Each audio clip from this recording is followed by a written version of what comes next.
Kami mau Tuhan, kami keluar dari ruangan ini, kami menjadi pelaku-pelaku firman-Mu.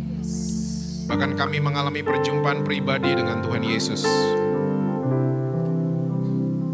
Kami juga ingin mengakui ini bersama bahwa tanpa Tuhan kami gak bisa apa-apa. Oleh sebab itu kami butuh sama firman-Mu, kami butuh sama pribadi-Mu. Untuk menuntun kami, untuk menjadi teman baik dalam kehidupan kami sehari-hari. Saat ini mari Roh Kudus Kau ambil alih. Pimpin setiap kami kepada segala kebenaran-Mu. Kami siap mendengar saat ini hanya di dalam satu nama yang berkuasa, yaitu nama Tuhan Yesus Kristus. Amin. Amin.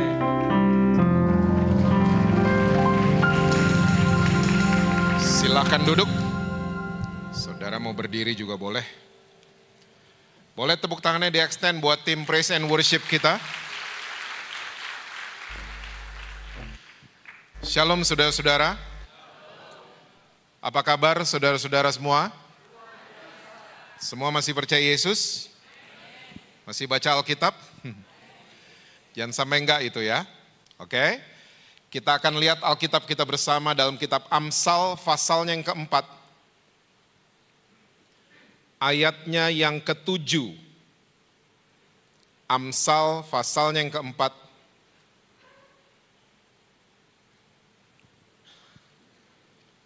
Ayatnya yang ke-7, Alkitab bilang begini. Permulaan hikmat ialah, perolehlah hikmat, dan dengan segala yang kau peroleh, perolehlah pengertian. Saya mau cerita sedikit buat saudara-saudara semua. Waktu saya masih sekolah dulu dan kuliah, saya bukan tipe pelajar atau mahasiswa yang senang belajar. Saya nggak suka belajar. Saya anak nongkrong banget. Dan setiap mau ujian, semalam sebelumnya baru saya belajar. Ya, kita punya singkatan zaman dulu SKS, Sistem Kebut. Oh, masih tahu ya saudara? Oke, kita satu frekuensi berarti ya. Sistem kebut semalam. Jadi saya belajarnya itu nggak tidur, kebut semalam. Nah, keesokan harinya, waktu datang di kampus, hal yang normal terjadi kalau kita dipanggil sama teman kita. Jess, begitu. Nah, saya juga dengan normalnya noleh ke mereka. Yes. Dan kita mulai ngobrol. Saya dengan teman-teman saya. Saudara tahu nggak, waktu saya lagi ngobrol sama mereka, itu semua huruf yang saya udah hafalin semalaman runtuh semua. Hilang semua dari kepala saya. Nah, waktu masuk di ruangan ujian, hasilnya adalah saya nggak bisa mengerjakan ujian-ujian tersebut. Dan itu berlangsung lama, saya nggak pernah sadar. Semester 1 sampai semester 3. Semester 4 baru saya sadar. Ya, setelah SKS, Sistem Kebut semalam, waktu datang di kampus, ada yang manggil, saya udah nggak mau noleh. Saya langsung jalan terus ya ke ruangan ujian, dan akhirnya saya bisa mengerjakan ujian-ujian sampai saya lulus. Nah, hari ini saya kalau ditanya, Jess, masih tahu nggak semua mata kuliah zaman dulu yang pernah dipelajari? Tahu? Keuangan negara, tahu? Ekonomi mikro, tahu? Ekonomi makro, tahu? Tapi kalau ditanya, ngerti nggak? Saya nggak pernah ngerti. Cuman tahu aja. Nah, firman Tuhan ingin mengajarkan buat kita pada pagi hari ini, dari segala yang kau peroleh, perolehlah pengertian. Karena orang yang tahu saja belum tentu ngerti. Tapi orang yang ngerti sudah pasti tahu. Nah, seringkali kita ini nggak tahu tapi udah komen. Kita nggak tahu apa-apa tapi sok tahu. Makanya seringkali anak-anak itu karena belum ngerti mesti dikasih pengertian. Nah, sadly speaking, hal yang menyedihkan adalah seringkali umur kita katanya udah dewasa, tapi kita nggak ngerti apa-apa. Kita cuma tahu-tahu aja, nggak pernah ngerti. Banyak istri cuma tahu suami mereka tanpa mengerti mereka. Banyak suami cuma tahu istri mereka tanpa mengerti mereka. Banyak orang tua cuma tahu bikin anak, tapi mereka nggak ngerti anak-anak mereka. Makanya waktu pengertian tidak terjadi, biasanya konflik terus berkepanjangan. Karena nggak ngerti. Ya, bahwa generasinya orang tua celananya bahannya lengkap, generasi anak-anak kita kekurangan bahan. Mereka pakai jeans robek. Kalau kita nggak punya pengertian, konflik akan terus terjadi. Ingat baik-baik, setiap generasi warnanya berbeda-beda. Musa pakai tongkat, Yosua pakai pedang. Beda-beda setiap warna generasi. Kita mesti get the understanding. Harus mendapatkan pengertian. Nah, Alkitab jelas catat, waktu kita mengerti, pengertian itu seperti pintu gerbang, hikmat masuk ke dalam kehidupan kita. Dan hikmat dari Tuhan gak ada di Google. Hikmat dari Tuhan gak ada di YouTube. Hikmat dari Tuhan itu di delivery dari Tuhan ke saudara dan saya yang mau punya pengertian. Tahun 2015, Hollywood mengeluarkan film box office judulnya Sully, yang main Tom Hanks. Ada yang nonton? Saudara kayaknya nggak tahu apa-apa deh tadi ya? Hah? I'm kidding. Jadi film Sully ini film true story saudara, kejadian nyata. Kejadian nyatanya itu tahun 2008. Jadi Sully ini adalah seorang pilot pesawat dari US Airways. Ya, tipe pesawat yang selalu dikendarainya namanya adalah Airbus A320. Nah, hari itu dia take off dari LaGuardia Airport, bukan dari Ahmad Yani ya. Dari airport di kota New York. Cuaca cerah, good weather. Tapi tiba-tiba di ketinggian tertentu ada kumpulan burung terbang ke arah pesawat US Airways ini. Dan menabrak mesin di sebelah kanan. Meledak dan mulai kebakar mesinnya sebelah kanan. Kapten Sully dalam 9 detik, berapa detik saudara? 9 detik. Dalam 9 detik. Dia memutuskan pesawat harus muter balik ya, dan didaratkan secara darurat di Hudson River. Di sungai Hudson, kota New York. Singkat cerita, pesawat ini mendarat darurat dengan mulus dan semua penumpang selamat. Pramugari dan pramugara waktu di interview mereka bilang, "Kapten kami itu tenang sekali. Dalam keadaan kami lagi panik semua, dia super tenang. Dia mendirect kita dengan baik. Semua penumpang harus balance, sayap kanan dan sayap kiri. Dia tenang." Nah, waktu kejadian ini udah selesai, Kapten Sully dipanggil sama perusahaan karena dianggap dia bikin rugi perusahaan ini. Karena satu pesawat hilang, itu mahal sekali. Dia mulai diinterogasi. Dia ditanya sama interrogatornya, "Kamu udah latihan ratusan kali pakai simulator pesawat A320. Dari ketinggian tersebut, kamu seharusnya masih bisa kembali ke airport. Kenapa didaratin di sungai? Kita jadi rugi." Tahu nggak Kapten Sully dengan tenang dia jawab gini, "Di mesin simulator itu yang serba tepat, serba precise, ya, di mesin simulator itu tidak ada 9 detiknya. Ya, coba dia bilang sama interrogatornya, dikurangin 9 detik itu mesin. Dikurangin sama mereka, dipasang mesin simulatornya. Ternyata pesawatnya waktu balik nggak sampai ke airport waktu dikurangin 9 detik, tapi sampainya di gedung apartemen. Nabrak. Jadi dalam 9 detik ya dia memutuskan, dia berhitung ya, menurut mesin simulator dikurangin 9 detik ya, saya nggak sampai ke airport. Dia berhitung dalam 9 detik. Pertanyaan kedua, kok kamu bisa segitu tenang?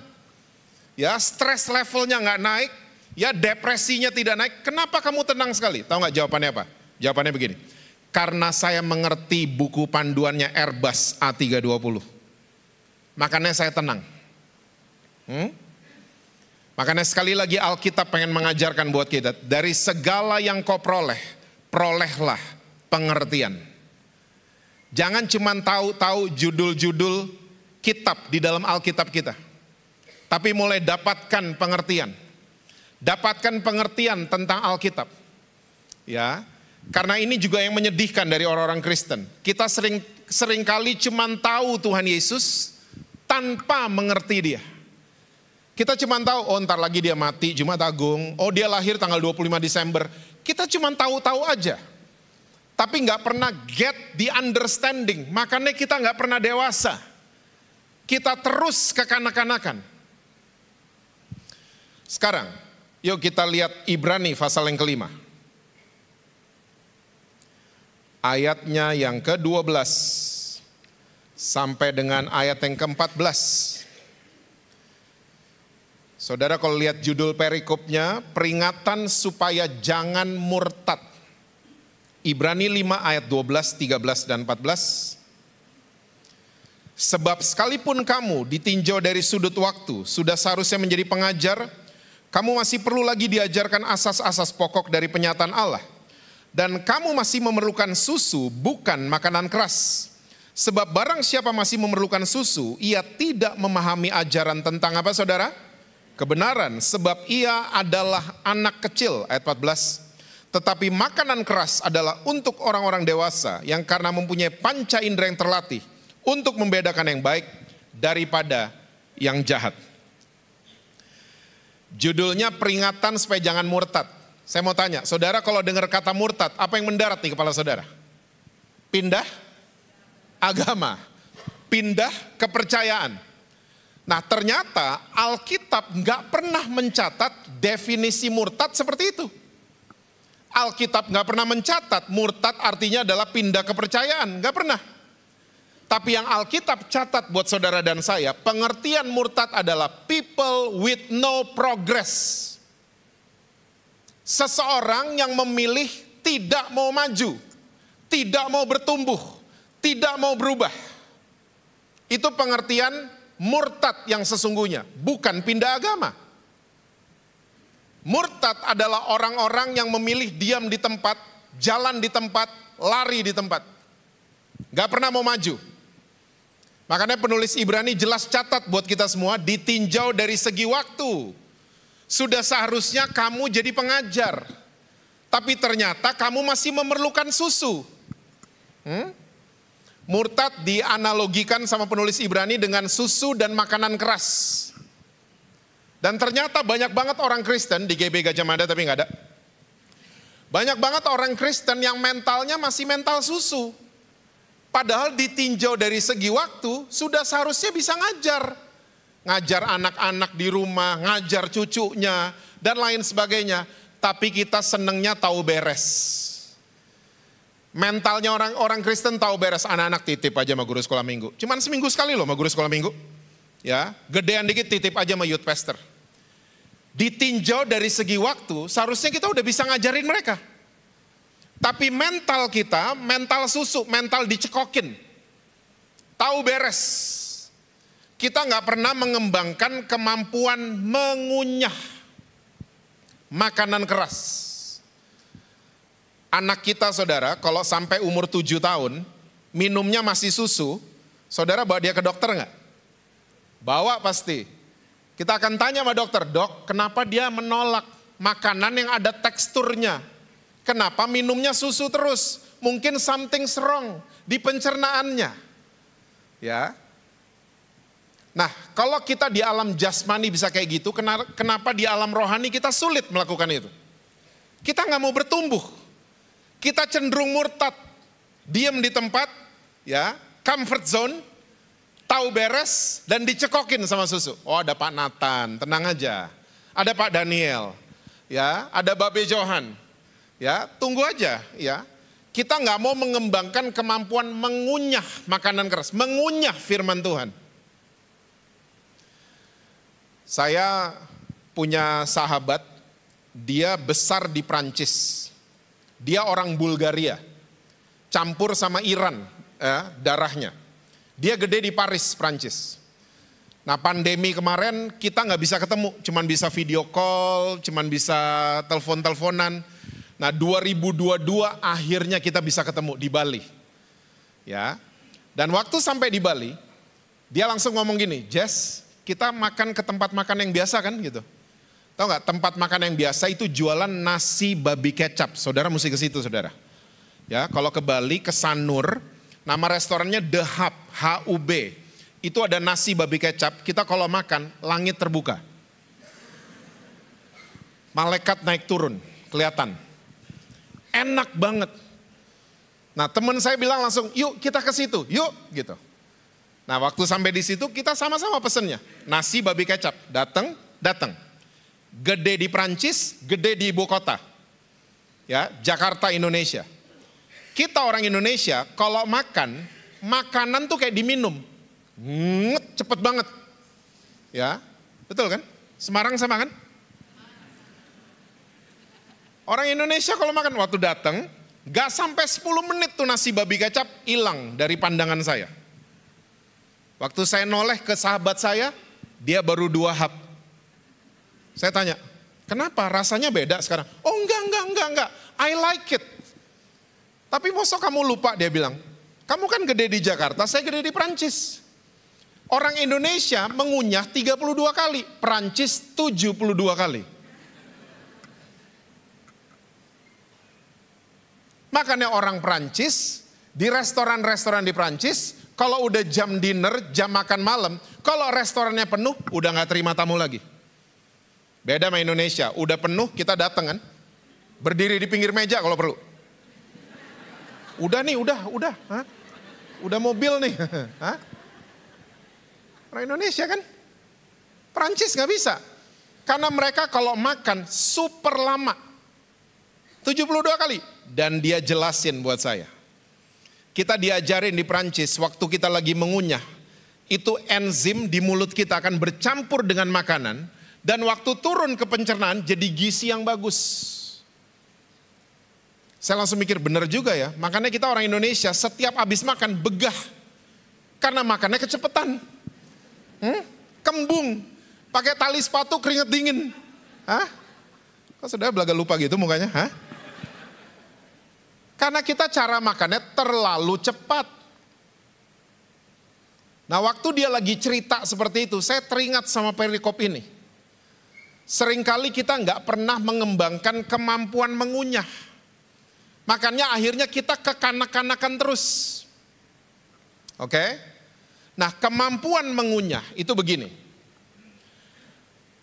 Otak manusia, saudara, diciptakan sama Tuhan, itu ada 2. Otak kiri dan otak kanan. Otak kiri isinya yang berat-berat.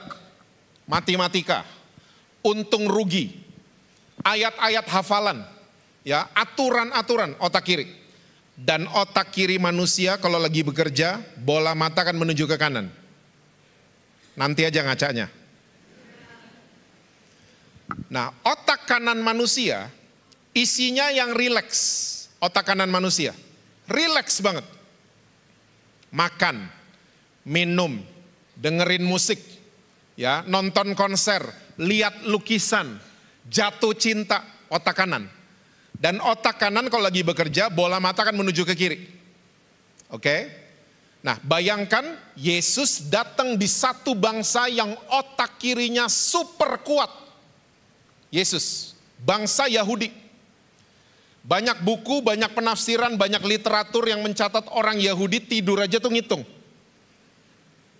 Nah, makanya sadar gak saudara, Yesus paling sering pakai istilah makanan. Akulah roti hidup. Akulah air hidup.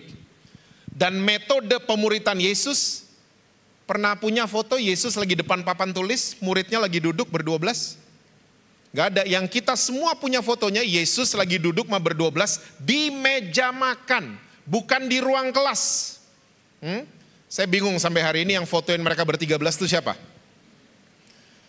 Nah, ternyata metode pemuritan Yesus sampai hari ini masih relevan. Ya, karena dia ajakin muridnya naik perahu, di bawah pohon, itu metode pemuritannya Yesus.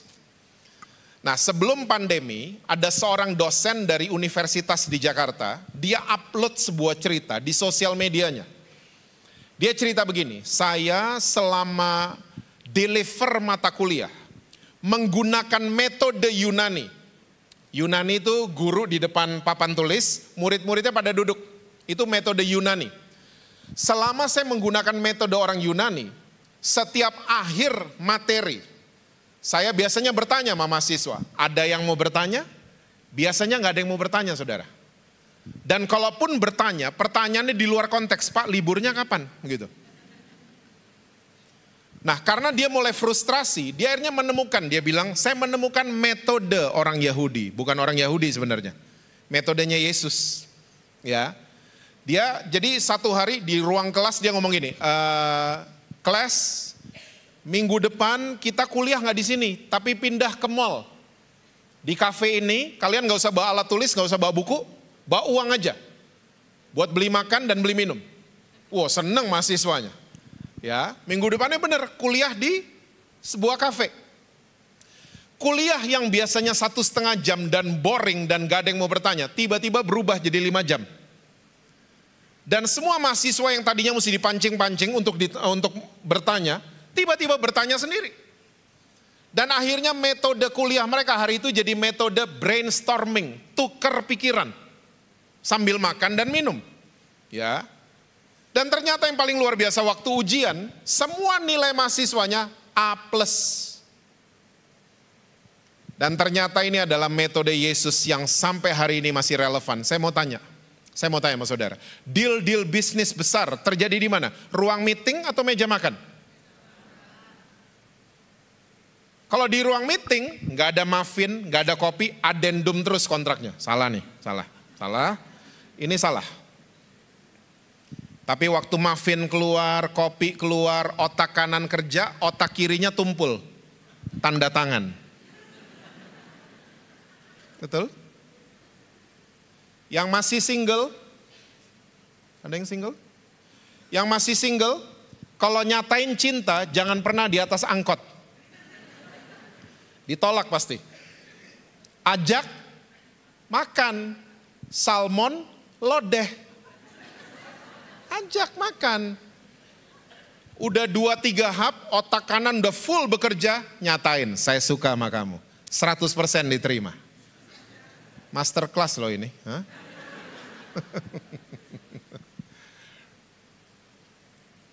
Nah, ternyata otak kanan saudara dan saya itu seharusnya digunakan untuk mengunyah, merenungkan firman Tuhan. Kita enggak. Kita cuma hafal ayat kan di otak kiri. Kita cuma ngerti ayat di otak kiri. Enggak pernah dikunyah. Enggak pernah direnungin. Waktu enggak pernah dipakai otak kanan, iblis masuk. Iblis masuk, iblis kasih bahan perenungan yang lain. Iblis kasih makanannya dia. Ya, bahan perenungan dari iblis bukan firman Tuhan. Ya, khawatir. Pernah dengar? Tahu firman tapi khawatir. Pernah dengar? Atau sering buat? Tahu firman, hafal ayat, ya, overthinking otak kanannya. Ya, tahu ayat yang direnungin suami orang. Gajah Mada nggak ada, Jakarta banyak. Yang direnungin gitu-gituan. Tapi tahu ayat. Makanya Daud ngerti banget, dia buka kitab Mazmur, renungkanlah firman Tuhan tiap hari Natal, gitu. Siang dan malam. Karena iblis menyerang saudara dan saya sama, siang dan malam juga. Wahyu 12 kan, dia mendakwa kita siang dan malam. Kalau kita nggak pernah mengembangkan kemampuan mengunyah di rumah, ya, di kamar saudara, mulai belajar merenungkan firman Tuhan, kita akan terus kekanak-kanakan. Yuk lihat ayat 13. Sebab barang siapa masih memerlukan susu, ia tidak memahami ajaran tentang kebenaran, sebab ia adalah anak kecil. Ya, kata kebenaran di ayat ini bahasa Inggrisnya righteousness. Yang sebenarnya bukan kebenaran, tapi posisi yang tepat di hadapan Tuhan. Orang dewasa akan mengerti posisinya di hadapan Tuhan. Bukan cuma tahu aja, tahu kebaktian, tahu pelayanan, bukan cuma itu. Tapi dia mulai mengerti ajaran tentang posisinya di hadapan Tuhan. Bahwa posisinya dibenarkan di hadapan Tuhan karena kematian Yesus. Karena hukum Taurat dan semua agama yang ada Ajarinnya sama, you do good, you get good. You do bad, you get bad. Kamu bikin yang baik, kamu mendapatkan kebaikan. Kamu bikin yang jahat, kamu mendapatkan yang jahat. Semua ngajarin yang sama, cuman Yesus yang ngajarin yang beda. Kamu sudah buat kejahatan, saudara dan saya, tapi kamu menerima kebaikan yang kamu nggak pantas sebenarnya. Karena semua keburukan kalian, saya sudah tanggung di atas kayu salib. Cuman Yesus yang ngajarin kayak gini. Waktu kita nggak ngerti dia, kita akan terus kekanak-kanakan. Anak kecil, yes, mesti diajarin hukum Taurat. Ya, orang Kristen yang masih bayi, mesti diajarin hukum Taurat. Dan ini ada ayatnya di Roma 2, nanti baca di rumah. Kita udah nggak ada waktu membahasnya. Rasul Paulus bilang, ahli Taurat itu pengajar orang-orang yang belum dewasa. Bahasa Inggrisnya saya senang banget. Teacher of babies. Pengajar bayi-bayi. Yang taunya cuma dicekokin, ya mesti begitu memang. Masih bayi kok. Anak-anak kalau ke rumah saudara, jelas mesti diajarin boleh dan gak boleh. Jelas banget. Nah itu panci soto panas, hati-hati. Nah itu dispenser yang ada warna merahnya tuh air panas, hati-hati. Nah itu kompor, nah itu pisau tajam. Anak-anak normal digituin. Udah gede-gede kayak gini, bertamu di rumah orang, saudara mau digituin? Pisau tuh tajam, hati-hati ya bu. Kan gak perlu. Nah makanya orang yang gak ngerti ajaran tentang posisinya di hadapan Tuhan, mereka akan terus kekanak-kanakan. Ayat 14 coba lihat. Tetapi makanan keras, ini dia, adalah untuk orang-orang dewasa yang karena mempunyai apa saudara? Panca indera yang terlatih, ya skillful untuk membedakan yang baik daripada yang jahat. Ini orang dewasa. Gak perlu dicekokin boleh atau gak boleh, tapi dia punya kemampuan membedakan yang baik dan yang jahat. Ini dia. Saya suka ditanya sama banyak bisnismen, Pak, saya kalau lagi pertemuan sama rekan-rekan suka ada LC datang. Saudara tahu LC? Saudara belaga gak tahu gitu? Hah? Ada perempuan-perempuan nih datang Pak gitu. Nah orang-orang Kristen, bisnismen yang dewasa, rohnya langsung ngomong gini, ini saatnya saya pulang. Hah? Tahu membedakan bukan, lo gak boleh ke tempat itu ya. Bukan gitu-gitu. Dibilang gak boleh, malah pengen nyoba nanti. Hah? Kok belaga lupa? Tapi kita harus mengembangkan kemampuan yang, ini bukan dari Tuhan. Proyek itu bukan dari Tuhan. Teman-teman ini bukan dari Tuhan. Ini yang dari Tuhan. Punya kemampuan seperti itu. Panca indera kita skillful, terlatih. Bisa skillful dari mana? Latihan ngunyah tadi. Saya di Jakarta punya usaha F&B saudara. Food and beverage. Dan hampir tiap hari ada food testing di rumah kami. Ya, nyobain menu baru. Buat saya, mama saya itu adalah master chef, bukan Gordon Ramsay. Gordon Ramsay selalu marah-marah karena ada kamera. Mama saya dapurnya nggak ada kamera, tapi dia selalu marah-marah. Jadi buat saya, master chef itu mama saya, bukan Gordon. Nah, kalau ada acara food testing, mama saya nggak nyobain sepiring, nggak. Cuman satu hap dicoba sama dia. Dia bisa breakdown semuanya. Ini daun jeruknya ketinggian, kemanginya kurang, mericanya kayak belinya di toko itu, tahu loh dia. Ini kayaknya ini kurang ini mesti dilebihin. Hanya dengan 1 sendok. Panca inderanya yang namanya lidah mama saya terlatih banget untuk mengunyah makanan keras. Dia bisa membedakan semua ingredients. Orang dewasa seperti itu. Dia tahu membedakan, bukan dicekokin ini boleh ya, itu nggak boleh. Enggak, dia udah tahu mana yang boleh, mana yang dia bisa membedakan. 2 Petrus 3 ayat yang ke-18. Judul perikopnya itu Hari Tuhan.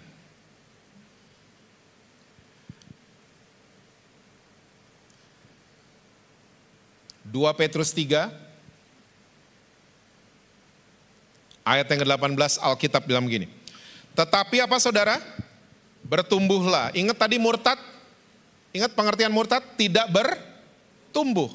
Ya, tidak ada progres. Disuruh bertumbuh ke arah mana? Dalam kasih karunia, bukan ke arah hukum Taurat ya. Ya. Dalam kasih karunia dan dalam pengenalan atau pengertian akan Tuhan dan Juru Selamat kita Yesus Kristus. Baginya kemuliaan sekarang dan sampai selama-lamanya. Petrus pesan buat kita semua, kita harus bertumbuh ke arah kasih karunia. Ya, bukan jadi ahli Taurat, tapi jadilah ahli kasih karunia. Keluarga saudara perlu ahli kasih karunia. Keluarga saudara nggak perlu ahli Taurat ini, kenapa lo nggak gereja, kenapa enggak? Keluarga saudara perlu ahli kasih karunia. Mereka nggak ke gereja, nggak usah ajak ke gereja, ajak makan. Hah? Waktu di meja makan, jangan, kenapa tadi 6:30 nggak gereja? Jangan gitu-gitu. Ngomongin yang lain. Ya, ngomongin agak lain gitu loh. Hah? Ngomongin yang lain. Saya percaya waktu saudara memutuskan bertumbuh ke arah kasih karunia. Dan menjadi ahli kasih karunia. Mengerti posisi kita di hadapan Tuhan. Saya percaya janji firman Tuhan akan terjadi. Satu orang selamat, seisi rumah saudara akan diselamatkan sama Tuhan Yesus. Kalau kita memutuskan bertumbuh ke arah kasih karunia. Karena begini, kalau kita nggak bertumbuh ke arah kasih, saya khawatirnya kita akan bertumbuh ke lawannya kasih. Tahu lawannya kasih? Nafsu. Itu lawannya kasih. Saya atas anugerah Tuhan udah 27 tahun melayani saudara. Saya sering ketemu di gereja, orang pelayanan, rajin kebaktian, tapi nafsuan. Di Gajah Mada nggak ada. Di Jakarta banyak rajin melayani, rajin ke gereja, semua urusannya, semua omongannya soal Tuhan, tapi nafsuan. Kota Korintus, di tempat Paulus dibukakan pewahyuan tentang kasih. Ya, kota Korintus sebenarnya dikuasai sama nafsu. Salah satu dewi yang disembah sama orang-orang Korintus namanya dewi seks. Dewi yang namanya Afrodit. Dewi seks. Suaminya banyak, selingkuhannya banyak, anak-anaknya banyak, Afrodit. Nama anak sulungnya ngeri banget, Eros. Bahasa Indonesianya nafsu. Anak nomor 2 namanya Phobos. Akar kata dari fobia. Bahasa Indonesianya takut. Pernah ketemu keluarga anak-anaknya namanya begini? Eros mandi dulu. Takut jam sekolah nih. Hah? Nama anak-anaknya Afrodit seperti itu. Dan saudara ngeh nggak? Waktu seseorang nggak bertumbuh ke arah kasih, biasanya 2 isu ini akan menguasai dia. Nafsu sama takut. Saya ketemu orang Kristen nafsuan. Ya, nafsu pengen cepat kaya. Pernah dengar? Ya, nafsuan, nafsu mau balas dendam, nafsuan. Tapi rajin gereja. Ingat tadi otak kanannya nggak dipakai? Nafsuan banget. Saya sering duduk sama banyak bisnismen di Jakarta. Saya cuman sering ngobrol sama mereka, jangan nafsu pengen cepat kaya. Karena buku panduan kita seharusnya Alkitab. Boleh baca buku yang lain soal bisnis. Ya, tapi buku panduan kita Alkitab. Rule number 1 mau bangun usaha, kitab Amsal udah. Orang yang pengen cepat kaya, hukumannya banyak. Orang yang bisa dipercaya, berkatnya banyak. Business is a trust. Membangun usaha sama dengan membangun kepercayaan. Kalau telat nganter kasih tahu, telat bayar kasih tahu. Jangan kabur. Jangan orangnya telepon, bangnya tahu, mbak bilang saya nggak ada. Jangan gitu-gitu. Kasih tahu. Orangnya nanti marah, nggak apa-apa. Yang penting posisi kita benar di hadapan Tuhan. Janji mesti ditepati. Ingkar janji kita lagi suruh orang-orang, klien-klien jangan percaya sama saya. Orang yang bisa dipercaya berkatnya banyak. Proyeknya banyak kalau pakai bahasa sekarang. Kliennya banyak karena bisa dipercaya. Tapi yang nafsu pengen cepat kaya, hukumannya banyak. Jangan nafsuan. Jangan nafsuan. Kalau janji tepati. Janji sama anak-anak tepati. Karena anak-anak adalah kaum yang paling pintar nagih janji. Kita bilang sama mereka, Sabtu ke time zone ya, nggak bisa tidur loh mereka. Mereka lagi mimpi lagi di Jurassic Park beneran. Tiba-tiba hari Sabtu, Dad, Ma, ayo ke time zone. Oh sorry nak, ada meeting. Meeting di mana? Udah mulai nangis. Meeting di gereja. Ya ampun, meetingnya di gereja lagi. Kita lagi ngomong ke anak-anak apa? Jangan percaya mama sama daddy. Jangan percaya sama kita. Di kebaktian kita suka janji-janji, saya dengar. Janji sama Tuhan. Terus yang ingkar janji siapa? Tuhan apa kita? Kita lagi suruh Tuhan ngapain? Bisa jawab sendiri kan? Jadi kalau nggak ada klien, nggak ada proyek, ya jangan salahin siapa-siapa. Cek dulu, saya ini bisa dipercaya apa enggak? Yang kedua, orang kalau udah nggak bertumbuh ke arah kasih, dia akan dikuasai sama ketakutan. Overthinking, ingat tadi otak kanan, gak dipakai renungin firman Tuhan, overthinking, khawatir masuk. Saudara tahu gak arti overthinking? Kita lagi DP, masalah yang gak ada. Di down payment sama kita. Dipikirin akhirnya datang tuh masalah. Jangan takut, karena saudara dan saya jalan sama Tuhan Yesus yang luar biasa. Takut mesti dihadapi, karena takut itu dari iblis.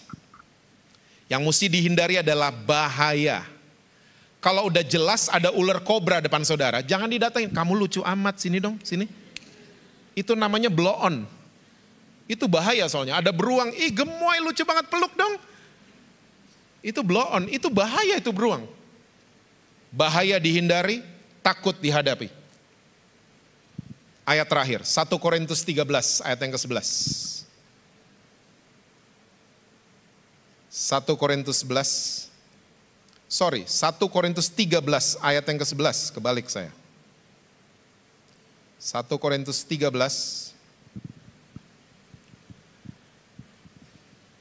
ayat yang ke-11, ketika aku kanak-kanak, aku berkata-kata seperti kanak-kanak, aku merasa seperti kanak-kanak, aku berpikir seperti kanak-kanak.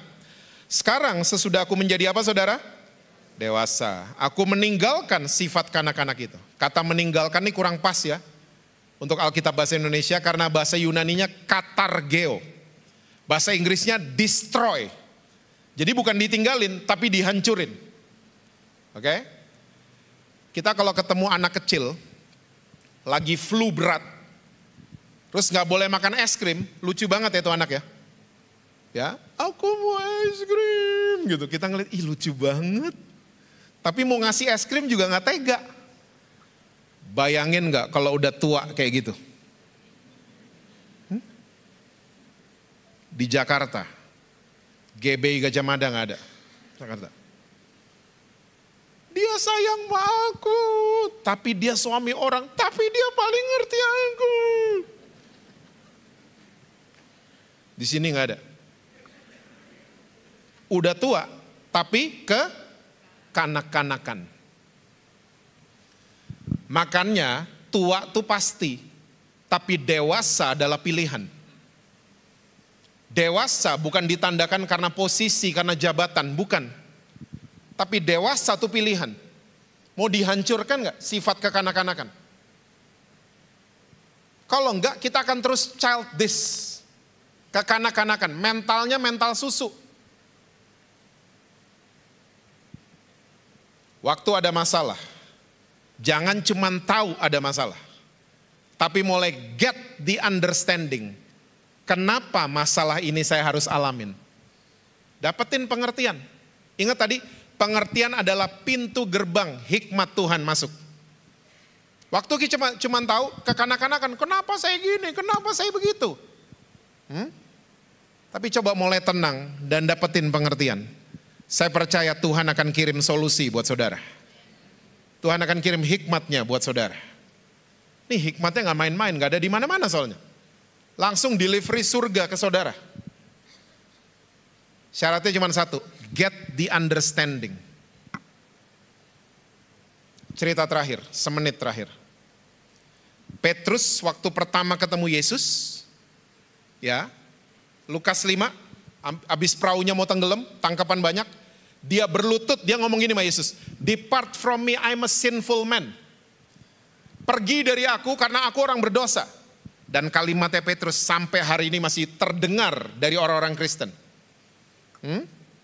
Saya masih ini banget, saya nggak maulah ke gereja. Saya masih ini, saya banyak dosanya, saya kotor banget.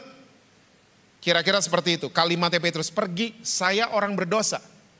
Yesus bilang, mulai hari ini kamu penjala manusia, bukan penjala ikan. Direkrut sama Yesus. 3,5 tahun ikut Yesus. Di akhir 3,5 tahun, dia nyangkal Yesus 3 kali. Ayam berkokok. Yesus lagi disiksa. Yesus udah warn dia soal ayam berkokok, soal nyangkal. Dan waktu 3 kali dia nyangkal ayam berkokok, Yesus noleh ke Petrus. Saya percaya Yesus waktu lihat Petrus dengan penuh kasih dan pengampunan. Dia nggak ngelihat Petrus.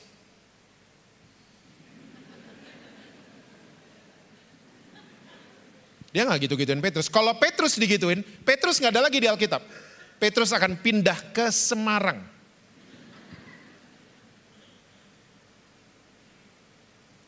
Yohanes 21 di Danau Tiberias. Sesudah dia nyangkal, dia datengin Yesus. Beda waktu dia masih Kristen baik. Dia suruh-suruh Yesus pergi. Pergi, saya orang berdosa. Bedanya waktu dia udah ngerti siapa juru selamatnya. Dia udah ngerti siapa Yesus. Waktu dia bikin salah, malah dia datengin Yesus. Bukan pergi dari Yesus. Semua agama mengajarkan kalau saya bikin salah, mati gue. Cuman Yesus yang mengajarkan, kalau kamu bikin salah, lari ke aku. Aku sanggup memulihkan kamu. Aku sanggup membuat kamu gak merasa bersalah lagi. Ya, pergi dan jangan ulang salah yang sama. Itu Tuhan Yesus. Dewasa. Jangan lagi muka dua, jadilah orang dewasa. Saya percaya hal-hal yang luar biasa akan mendarat dalam kehidupan saudara. Amin saudara. Tuhan berkati saudara-saudara semua. Selalu sukses, harmonis di rumah. Dan rekening bank selalu penuh buat saudara.